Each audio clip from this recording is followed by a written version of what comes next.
Hello to all of you. Today, I, Dr. Aparna Jaswal, who is working as a cardiac electrophysiologist at Fortis Escorts Heart Institute, Okhla, would like to discuss a topic which has suddenly become very important to all of us. It has been around for several decades.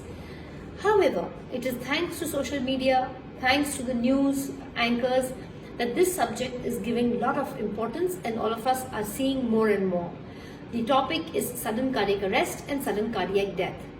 To steer the program ahead and pose questions which you have been asking all of us is Ms. Jaya. So Ms. Jaya and I together will walk you through this important subject which each one of us must know and understand. So I think I have the ball rolling and Jaya will ask me the first question. Right now. Now I'll start with the first question, which will be to you is, what is the common cause of having the sudden cardiac arrest? So what is the commonest cause of sudden cardiac arrest? If we were to understand in percentages, in 80 to 90% of the time, the cause of sudden cardiac arrest is blockage in the blood vessels of the heart. We must understand that all our organs receive blood with the help of blood vessels, as does our heart. If the heart, the blood vessels supplying the blood to the heart have blockages, it is called in medical terminology coronary artery disease. In 80 to 90% of the times, sudden cardiac arrest happens because of blockages of the blood vessels of the heart, and in over 50% of the people may not be aware that they have blockages in the blood vessels of the heart. The next question to you would be, how does someone will detect a sudden cardiac arrest, or what are the signs of having cardiac arrest? Yeah, so what are the signs of having sudden cardiac arrest? As the name implies, it happens suddenly, it is devastating. You see the person collapse, there will be no pulse, there will be no breathing. This is called sudden cardiac arrest. So the most important sign is no pulse, no breathing and sudden collapse, loss of consciousness is sudden cardiac arrest. However, in a small proportion of patients, they can have warning signs. What are those warning signs? They may complain of chest discomfort right in the center of their chest when they walk, and this pain can be coming to their shoulders or the inner aspect of their arms or to the jaws. They could also complain at times of breathlessness. These are warning signs which should never be neglected. Some of them may even complain of palpitations with near fainting spells. So if any of your family members have ever faced any of these problems, you must seek medical attention. Ma'am, the follow-up question to this would be that what should someone do if someone goes into sudden cardiac arrest? Like, what are the steps to be taken? So I think this probably is one of the most important questions, that if you see somebody having sudden cardiac arrest, what should you do? So the most important thing is each one of us should have a basic understanding of cardiopulmonary resuscitation, which I will just come back to. But when you see somebody who collapses suddenly, you must call out for help, must ask any of your fellow persons, family members, colleagues to ask for an immediate ambulance.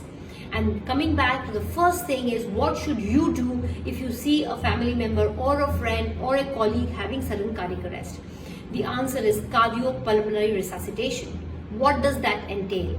It would be best if a few of us are specialized. There are special courses called basic life support which teach us cardiopulmonary resuscitation, but in real terms it is a very simple thing. So cardiopulmonary resuscitation entails giving compression on the chest of the individual who has collapsed.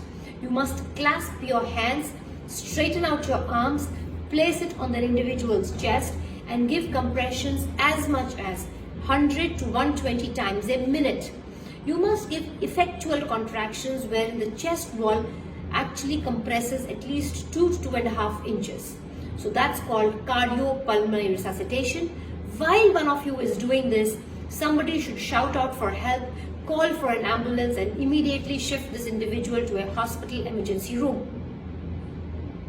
Right, ma'am. As you have well informed us about sudden cardiac arrest and how to take care of that.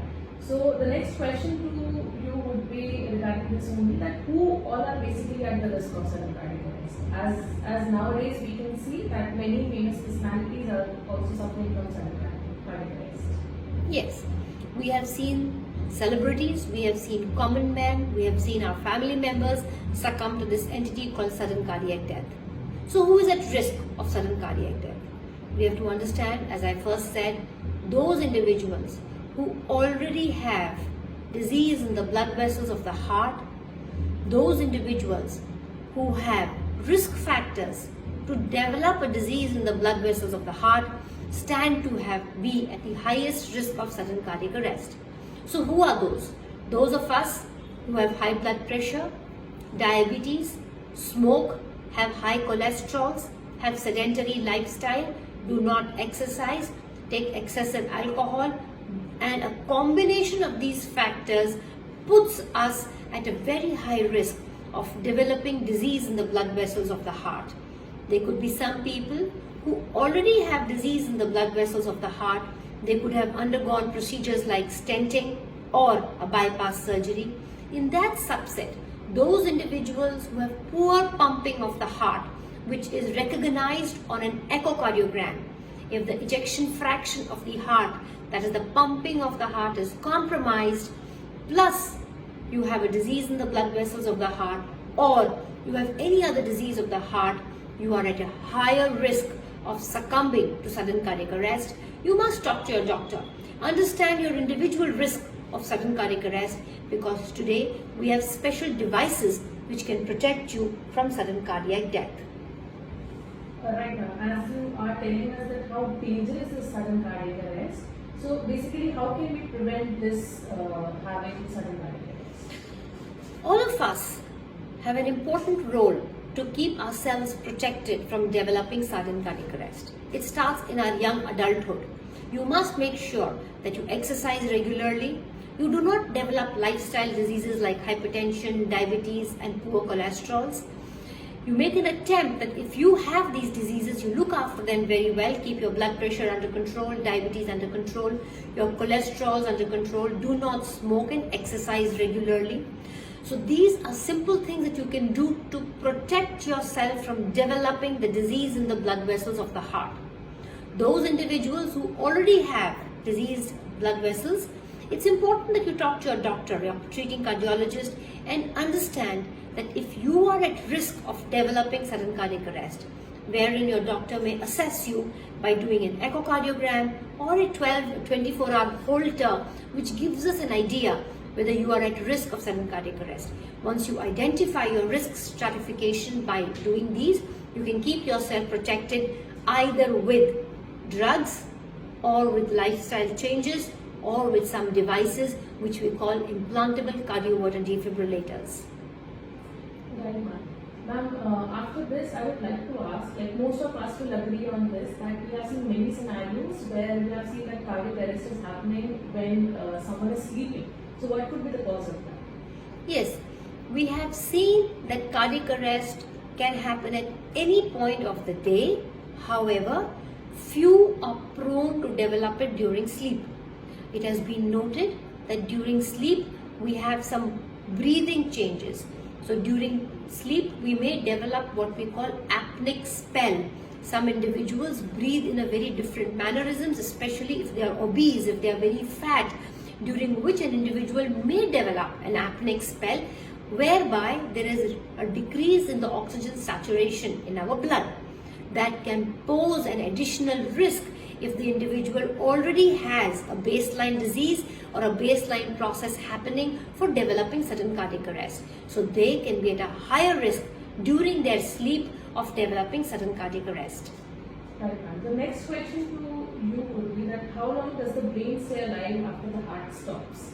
It's very important that we understand that our brain as well as our blood is a very, very sensitive organ. If the brain does not receive blood for a few seconds, as much as 5 to 20 seconds, our brain can die. Hence we say, as soon as you see anyone succumbing to sudden cardiac arrest, start the resuscitation immediately. Give chest compressions so that you can mechanically contract the heart and have effectual contractions so that the brain and other organs receive blood. Remember, the brain and the heart are the most vital organs, and you do not want blood to stop to them even for a few seconds. Thank you, ma'am, for this answer. The next question to you would be is the confusing one which everybody must be having confusion about. That what is the difference between a heart attack and a sudden cardiac arrest? Are they same or are they different? Yeah, I think we have been repeatedly talking about this. It's important to understand. Heart attack implies a disease in the blood vessels of the heart where an individual comes suddenly complaining of chest pain right in the center of the chest with radiation to his shoulders or the inner aspect of his arm, and can go to his shoulder, to his jaws. He can be having profuse sweating. The pain will be as if somebody has tied a band across his chest or placed a stone on his chest. That is what we call heart attack, which needs immediate attention. An ECG needs to be done. Once identified on an ECG and with a blood test, the patient is often shifted to a cath lab for opening up of the blood vessels of the heart. That is a heart attack. While sudden cardiac arrest is an abnormality of the electrical system of the heart is supposed to contract 60 to 100 times a minute. When it becomes chaotic and becomes very irregular, extremely rapid, it can result in sudden cardiac arrest, and the individual who is having a sudden cardiac arrest will have no pulse, will have no breathing, and will collapse suddenly. You must remember that individuals who have heart attack may sometimes succumb to sudden cardiac arrest. Hence, both of these are medical emergencies. They are distinct, but both of them imply rush to an emergency room and seek immediate medical attention. Right, ma'am. As we are talking about sudden cardiac arrest, the last question to you would be on sudden cardiac arrest only. And the question to you is that what is the possibility of surviving a sudden cardiac arrest? This is a bit unfortunate question because the answer is also a little depressing. Very few people who have out of hospital sudden cardiac arrest survive. In fact, it would be a very little, about 5 to 10% would survive. And we have seen even celebrities, we know so many people who have succumbed.